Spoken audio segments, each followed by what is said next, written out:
ഇന്ന് നമ്മൾ ഒരു പ്രത്യേക വ്യക്തിയുടെ ജീവിതാനുഭവങ്ങളിലേക്കാണ് എക്ടു ശ്രദ്ധ കൊടുക്കുന്നത്. ഗുലാബ് സിംഗ് ജഡേജ, അദ്ദേഹത്തിന്റെ ഡയറക്റ്റ് സെല്ലിംഗ് യാത്ര, പിന്നെ വെസ്റ്റീജ് വിന്നിംഗ് ടീം, ഇവയിലൂടെയുള്ള അദ്ദേഹത്തിന്റെ വളർച്ച, ആ യാത്രയിലെ ചില പ്രയാസങ്ങൾ, അവസാനം നേടിയ വലിയ വിജയം, ഇതൊക്കെയാണ് നമ്മളിന്ന് നോക്കുന്നത്. തീർച്ചയായും ഇതൊരു വെറുമൊരു വിജയകഥ എന്നതിനേക്കാൾ ഒരു വ്യക്തിയുടെ മാറ്റം, പിന്നെ സംരംഭകത്വത്തിലെ ചില യാഥാർത്ഥ്യങ്ങൾ, സാമ്പത്തികമായിട്ടുള്ളൊരു സ്വാതന്ത്ര്യം, ജീവിതത്തെ കാണുന്ന രീതിയിലുള്ള മാറ്റം, ഇതൊക്കെ നമുക്ക് ഈ വിവരങ്ങളിൽ കാണാൻ പറ്റും. അതെ, തുടക്കത്തിലെ ആ ഒരു ബുദ്ധിമുട്ടുകളിൽ നിന്ന് വലിയ സ്വപ്നങ്ങൾ സ്വന്തമാക്കിയ ഒരാളുടെ അനുഭവങ്ങളിലേക്ക് നമുക്ക് കടക്കാം. എന്തുകൊണ്ടാണ് ഈ യാത്ര ഇത്രയധികം നമ്മൾ ശ്രദ്ധിക്കേണ്ടത് എന്നും നോക്കാം. അപ്പോ അദ്ദേഹത്തിന്റെ ആ ഒരു പശ്ചാത്തലം അവിടെ തന്നെ തുടങ്ങാം. ഗുലാബ് സിംഗ് ജഡേജ ഒരു രജപുത്ര കുടുംബത്തിലാണ് ജനിച്ചത്. പക്ഷെ അദ്ദേഹത്തിന്റെ ചിന്ത കുറച്ചു വ്യത്യസ്തമായിരുന്നു എന്ന് തുടക്കത്തിലേ പറയുന്നുണ്ട്.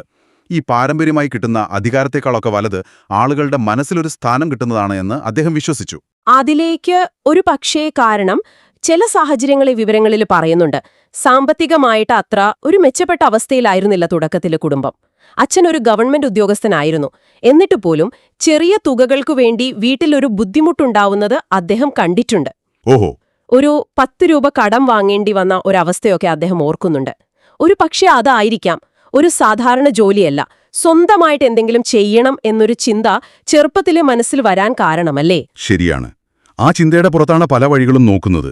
ഈ വിവരങ്ങളിലെ പറയുന്നത് അദ്ദേഹം മണ്ണെണ്ണ കച്ചവടം ചെയ്തു, ഫർണിച്ചർ ബിസിനസ് നോക്കി, അങ്ങനെ പലതും പരീക്ഷിച്ചു. പക്ഷേ ഒന്നിലും അദ്ദേഹം മനസ്സിൽ കണ്ട ആ ഒരു വലിയ മുന്നേറ്റം കിട്ടിയില്ല. പക്ഷേ ശ്രദ്ധിക്കേണ്ട കാര്യം, അതൊന്നും അദ്ദേഹത്തെ തളർത്തിയില്ല. എന്റെ കുടുംബത്തിലെ ആദ്യത്തെ കോടീശ്വരൻ ഞാൻ തന്നെ ആയിരിക്കും എന്ന് അദ്ദേഹം ഉറപ്പിച്ചിരുന്നു. അതൊരു ചെറിയ തീരുമാനമല്ലല്ലോ. അല്ല, അവിടെയാണ് ആ ലക്ഷ്യബോധം നമ്മൾ കാണുന്നത്. വെറുതെ ഒരു ആഗ്രഹമല്ല, അതൊരു ലക്ഷ്യമാണ്. അതിലേക്ക് എത്തണമെന്നൊരു വാശി. ഓഡി, BMW, മെഴ്സിഡസ്, ഈ കാറുകളോടുള്ള ഇഷ്ടം പോലും ഒരു പ്രചോദനമായി മാറിയെന്നാണ് പറയുന്നത്. അത് വെറും ഇഷ്ടമല്ല, ആ കാറുകൾ സ്വന്തമാക്കണമെന്നുള്ളത് അദ്ദേഹത്തിന്റെ സ്വപ്നങ്ങളുടെ ഒരു ഭാഗമായിരുന്നു, ഒരു ഡ്രൈവിംഗ് ഫോഴ്സ്. അതെ, അങ്ങനെയുള്ള ആഗ്രഹങ്ങളുമായി മുന്നോട്ടു പോകുമ്പോഴാണ് ഡയറക്റ്റ് സെല്ലിംഗ് എന്ന ആശയം വരുന്നത്, പിന്നീട് വെസ്റ്റീജിലേക്കും എത്തുന്നത്. പക്ഷേ അതിനിടയ്ക്ക് ജീവിതത്തിൽ വേറൊരു വലിയ പ്രയാസം കൂടി വന്നു അല്ലേ? 2001 ഗുജറാത്ത് ഭൂകമ്പം. അതെ, അതൊരു വലിയ ആഘാതമായിരുന്നു. സാമ്പത്തികമായി വല്ലാതെ ഒരു മൈനസ് അവസ്ഥയിലേക്ക് എത്തി എന്ന് അദ്ദേഹം തന്നെ പറയുന്നുണ്ട്. ശരിയാണ്. അവിടെ നിന്നാണ് ശരിക്കും വെസ്റ്റീജ് മൊത്തുള്ളൊരു പുതിയ തുടക്കം. പക്ഷെ അതും അത്ര എളുപ്പമായിരുന്നില്ല. തുടക്കത്തിൽ നേരിടേണ്ടി വന്ന ആ തിരസ്കാരങ്ങളുടെ ഒരു കണക്കുണ്ട്. അത് കേൾക്കുമ്പോഴാണ് നമുക്ക് അതിന്റെ ഇത് മനസ്സിലാവുന്നത്. എന്തായിരുന്നു അത്? 132 പേരോടാണ് അദ്ദേഹം ഈ ബിസിനസ് അവസരം ആദ്യം അവതരിപ്പിച്ചത്. 132 പേരോട്? അതെ. പക്ഷേ ഒരാള് പോലും അന്ന് അദ്ദേഹത്തോടൊപ്പം ചേരാൻ താൽപര്യം കാണിച്ചില്ല. അതൊന്ന് ഓർത്തു നോക്കൂ. 132 തവണ വേണ്ട എന്ന് കേൾക്കുമ്പോൾ സാധാരണ ഒരാളാണെങ്കിൽ എന്തു ചെയ്യും? അവിടെയാണ് ഗുലാബ് സിംഗിന്റെ ആ ഒരു വ്യത്യാസം. അദ്ദേഹം നിർത്തിയില്ല, തോൽക്കാൻ തയ്യാറായിരുന്നില്ല എന്ന അദ്ദേഹത്തിന്റെ വാക്ക് അതിലെല്ലാമുണ്ട്. തീർച്ചയായും ആ ഒരു വാശിയാണ്. ആ 132 നോകൾക്ക് ശേഷം അദ്ദേഹത്തിന്റെ ഒരു സുഹൃത്തു കൂടെ ചേർന്നപ്പോഴാണ് ശരിക്കും ഒരു തുടക്കമാവുന്നത്. ഇവിടെയാണ് ആ സ്ഥിരോത്സാഹം, ആ ഒരു വിട്ടുകൊടുക്കാത്ത മനോഭാവം നമ്മൾ കാണുന്നത്. വെസ്റ്റീജിലെ ആദ്യത്തെ വർഷത്തെക്കുറിച്ച് പറയുമ്പോൾ 365 ദിവസത്തിൽ ഭൂരിഭാഗവും അദ്ദേഹം വീട്ടിൽ നിന്ന് മാറി നിന്നാണ് പ്രവർത്തിച്ചത് എന്ന് പറയുന്നു. അത്രയും ഡെഡിക്കേഷൻ. അതെ, അത്രയും ഫോക്കസ്ഡ് ആയിരുന്നു. അതെ, ആ ലക്ഷ്യം മാത്രമായിരുന്നു മനസ്സിൽ. അദ്ദേഹം തന്നെ പറയുന്നുണ്ടല്ലോ, ഏറ്റവും കൂടുതൽ പരാജയങ്ങൾ നേരിടുമ്പോഴാണ് പലപ്പോഴും വിജയത്തോട് ഏറ്റവും അടുത്തു നിൽക്കുന്നതെന്ന്. ഒരുപക്ഷേ ആ 132 പേർ വേണ്ടെന്ന് പറഞ്ഞതിന് ശേഷം കിട്ടിയ ആ ആദ്യത്തെ യെസ് ഉണ്ടല്ലോ, അതായിരിക്കും അദ്ദേഹത്തിന് ഏറ്റവും വലിയൊരു ഊർജം കൊടുത്തത്. ശരിയാണ്, അതൊരു പ്രധാനപ്പെട്ട പോയിന്റാണ്. പലപ്പോഴും വലിയ വിജയങ്ങൾക്ക് തൊട്ടു മുമ്പാണ് ഏറ്റവും വലിയ ടെസ്റ്റ് വരുന്നത്. ആ സമയത്ത് പിടിച്ചു നിൽക്കാനുള്ളൊരു മനക്കരുത്ത്, ഒരുപക്ഷേ വെസ്റ്റീജ് എന്ന സിസ്റ്റവും പിന്നെ വിന്നിംഗ് ടീമിന്റെ ആ പരിശീലന രീതികളും, സപ്പോർട്ട്, അതെ, ആ സപ്പോർട്ടും ആ സമയത്തൊരു വലിയ ഘടകമായിരുന്നിരിക്കാം. കാരണം ഇത്തരം സാഹചര്യങ്ങളെ എങ്ങനെ നേരിടണം, എങ്ങനെ പോസിറ്റീവായി ചിന്തിക്കണമെന്നൊക്കെ പഠിപ്പിക്കുന്ന ഒരു ഘടന അവിടെ ഉണ്ട്. അത് ആ യാത്രയെ കുറച്ചുകൂടി എളുപ്പമാക്കിയിട്ടുണ്ടാവാം. ശരിയാണ്. ആ ഒരു സിസ്റ്റത്തിന്റെ പിൻബലം ഉണ്ടാവുമ്പോൾ ഒറ്റയ്ക്കല്ല എന്നൊരു തോന്നൽ വരും. എന്തായാലും ആ പരിശ്രമം വെറുതെയായില്ല. പതിയെ കാര്യങ്ങൾ മാറി തുടങ്ങി. ഇന്ന് അദ്ദേഹത്തിന്റെ കയ്യിൽ 3 കാറുകളുണ്ട്. അതിലൊന്ന് അദ്ദേഹം ഒരു കാലത്ത് സ്വപ്നം കണ്ട ആ ഓഡി. അതെ, അതൊരു വലിയ നേട്ടമാണ്. വെറുമൊരു കാർ എന്നതിലുപരി അതൊരു സ്വപ്നം സ്വന്തമാക്കിയതിന്റെ അടയാളമാണ്. പിന്നെ യാത്രകളോടുള്ള ഇഷ്ടം.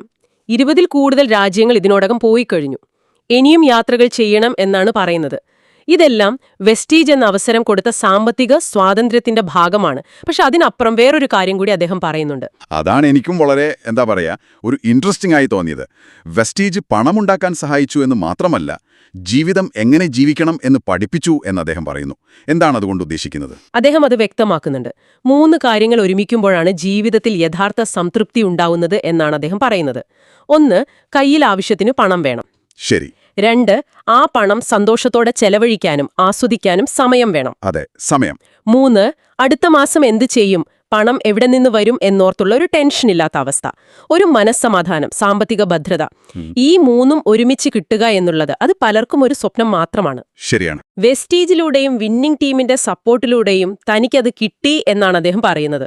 അദ്ദേഹം ഒരു കടൽ തീരത്ത് നല്ല പാട്ടൊക്കെ കേട്ട് സൂര്യാസ്തമയം നോക്കിയിരിക്കുന്നൊരു ചിത്രമൊക്കെ മനസ്സിൽ വരുന്നുണ്ട് അത് കേൾക്കുമ്പോൾ.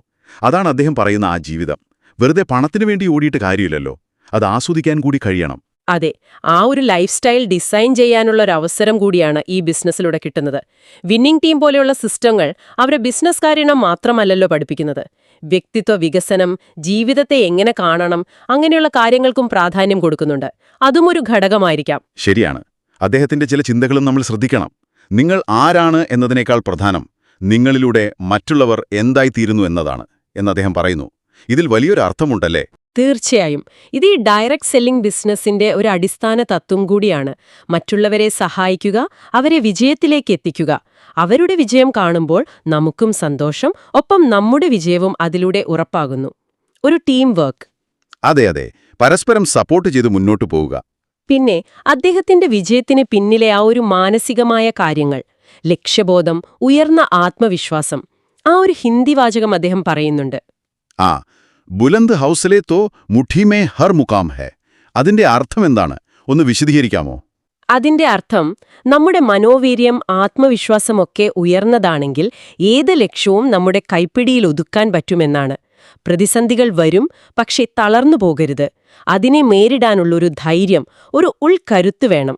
ജീവിച്ചിരിക്കുന്നിടത്തോളം കാലം പോരാടണം എന്നൊരു ചിന്ത. ശരിയാണ്.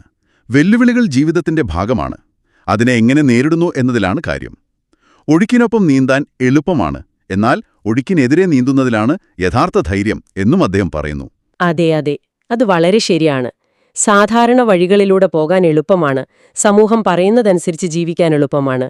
പക്ഷെ സ്വന്തമായി ഒരു വഴി വെട്ടിയുണ്ടാക്കാൻ, പ്രതിബന്ധങ്ങളെ തരണം ചെയ്ത് മുന്നോട്ടു പോകാൻ ഒരു പ്രത്യേക ധൈര്യം തന്നെ വേണം. ആ ധൈര്യമാണ് ഒരു സംരംഭകന് വേണ്ടത്. പ്രത്യേകിച്ചും ഡയറക്റ്റ് സെല്ലിംഗ് പോലെ തുടക്കത്തിൽ ഒരുപാട് തെറ്റിദ്ധാരണകളും നോകളുമൊക്കെ കേൾക്കേണ്ടി വരുന്നൊരു മേഖലയിൽ. പക്ഷേ നേരത്തെ പറഞ്ഞ പോലെ വെസ്റ്റീജ് പോലൊരു നല്ല കമ്പനിയും വിന്നിംഗ് ടീം പോലൊരു സപ്പോർട്ട് സിസ്റ്റവും കൂടെ ഉണ്ടെങ്കിൽ ആ ഒഴുക്കിനെതിരെയുള്ള നീന്തൽ കുറച്ചുകൂടി എളുപ്പമാകും, അല്ലേ? ഒരു പിന്തുണ കിട്ടും. തീർച്ചയായും. ഒറ്റയ്ക്കല്ല എന്നൊരു തോന്നൽ വരും. കൃത്യമായ വഴികാട്ടലുകൾ ഉണ്ടാകും. അതാണ് ഈ സിസ്റ്റത്തിന്റെ ഒരു ഗുണം. അവസാനം അദ്ദേഹം ഒരു കാര്യം കൂടി ഓർമ്മിപ്പിക്കുന്നുണ്ട്. ഈ അവസരങ്ങളൊക്കെ നമ്മുടെ മുന്നിലുണ്ട്, വെസ്റ്റീജ് വിന്നിംഗ് ടീമൊക്കെ നൽകുന്ന സാധ്യതകൾ. പക്ഷേ അതുകൊണ്ട് മാത്രമായില്ല. മാറ്റം വേണമെങ്കിൽ നമ്മളൊരു തീരുമാനമെടുക്കണം. അതെ, തീരുമാനം. അതാണ് പ്രധാനം. എനിക്കും വിജയിക്കണം, എനിക്കും ഈ പറയുന്ന ജീവിതം വേണം എന്നൊരു ഉറച്ച തീരുമാനം. വെറുതെ ഇങ്ങനെ കേട്ടിരുന്നിട്ടോ ആഗ്രഹിച്ചിട്ടോ കാര്യമില്ല. ആ തീരുമാനമാണ് പ്രവർത്തിക്കാനുള്ള ആദ്യത്തെ സ്റ്റെപ്പ്. തീരുമാനത്തിന്റെ കൂടെ മറ്റൊന്നുകൂടി വേണമെന്ന് അദ്ദേഹം അടിവരയിട്ട് പറയുന്നുണ്ട്. എന്താണത്? വിശ്വാസം. വിശ്വാസം കൂടിയേ തീരൂ. ഈ സിസ്റ്റത്തിൽ വിശ്വസിക്കണം, ഈ അവസരത്തിൽ വിശ്വസിക്കണം. ഏറ്റവും പ്രധാനമായി സ്വയം കഴിവുകളിൽ വിശ്വസിക്കണം. ആ വിശ്വാസമാണ്, ആലോചിച്ച് നോക്കൂ, 132 പേർ വേണ്ട എന്ന് പറഞ്ഞപ്പോഴും അദ്ദേഹത്തെ മുന്നോട്ട് കൊണ്ടുപോയത്. ശരിയാണ്. താൻ തെരഞ്ഞെടുത്ത വഴി ശരിയാണെന്നും തനിക്കിത് സാധിക്കുമെന്നുമുള്ള ആ ഒരു ഉറച്ച വിശ്വാസം. അതെ, അത് നിർബന്ധമാണ്.